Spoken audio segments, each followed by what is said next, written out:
रहू हमारा से प्यार हो, दूसरा से शादी करे भइलू तैयार हो।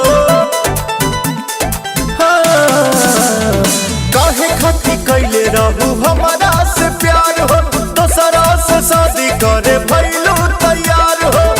हमारा के छोड़ देले बारू बुरा हाल पा, गोरी नया साल पा बैठी हरा ताल पर बेवफा बेवफा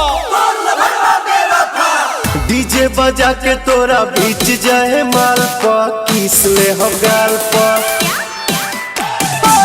डीजे बजा के तोरा बीच जाए माल पा, किस ले हम गाल पा।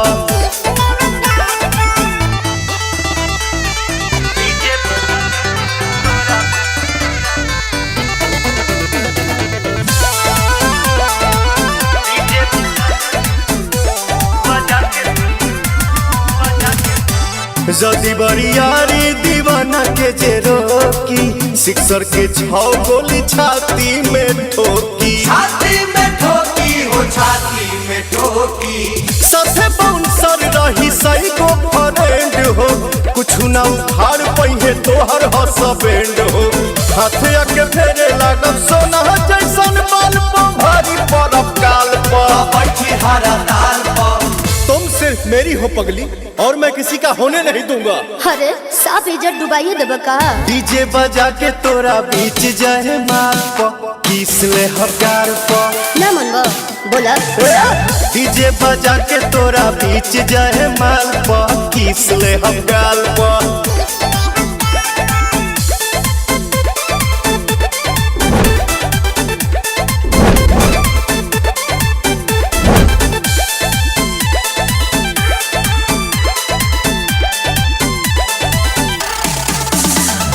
देखत रह जाइए तो हर सारा बिरादर, हाथ जोड़ के माफी हमसे मंगी है तो हर फादर। माफी मंगी है फादर तो हर माफी मंगी है फादर। सबसे सोझा तोहरा के गले से लगाई, मांग में से नूर भर के मेहरी बनाई।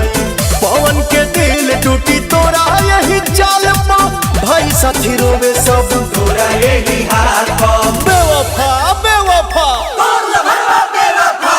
डीजे बजा के तोरा बीच जाए माल पा, किस ले हम गाल पा। डीजे बजा के तोरा बीच जाए माल पा, किस ले हम गाल पा।